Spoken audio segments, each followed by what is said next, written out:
Hello and welcome back to Leave It to Me. Today we're going to do something truly magical. Create new ZZ plants using just water. This method is perfect for beginners because you can see the entire process unfold. Let's start with a stem cutting. Choose a strong, vibrant stem and make a clean cut near the base. Why a clean cut? To prevent infections and create a smooth surface for roots to grow. Now, simply place it in a clear glass with fresh water, making sure only the bottom few inches are submerged.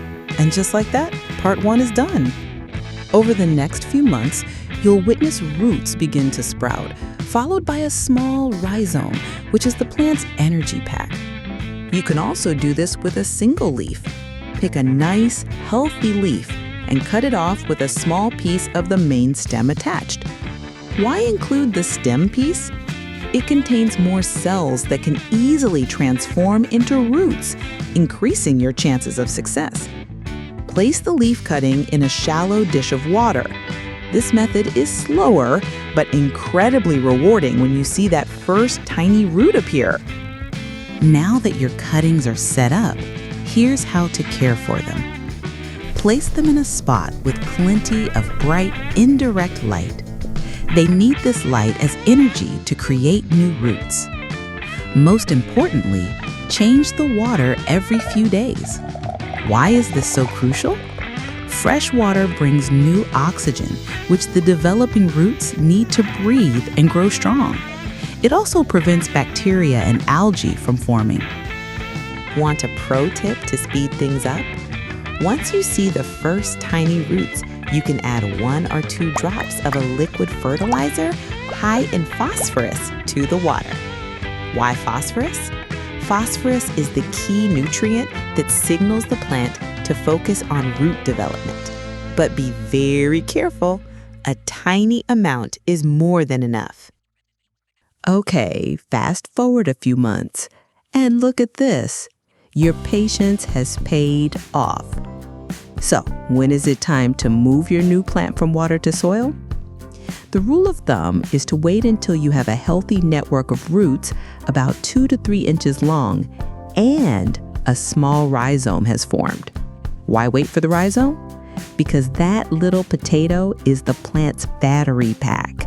Planting it too early before the rhizome develops is a common mistake and reduces its chances of survival. Now grab a small pot with drainage holes and fill it with a well-draining soil mix. Gently place your rooted cutting inside and fill the pot with soil, patting it down lightly. Why a small pot? A large pot holds too much moisture and can easily lead to root rot, which is exactly what we want to avoid. Give it a thorough first watering to help the roots settle into their new home. There is one golden rule you must follow. Always start with a healthy mother plant. Why? Because a healthy plant has enough stored energy in its leaves and stems to produce new roots and survive the process. A weak or sick plant simply won't have the strength. But what if your plant is already wilting or you suspect it has root rot? Can you still propagate it? And the answer is a resounding yes. In fact, taking cuttings is often the best way to save a dying plant. You can't propagate the rotten parts, but you can absolutely take a healthy-looking leaf or stem from the top part of the plant to give it a second chance at life.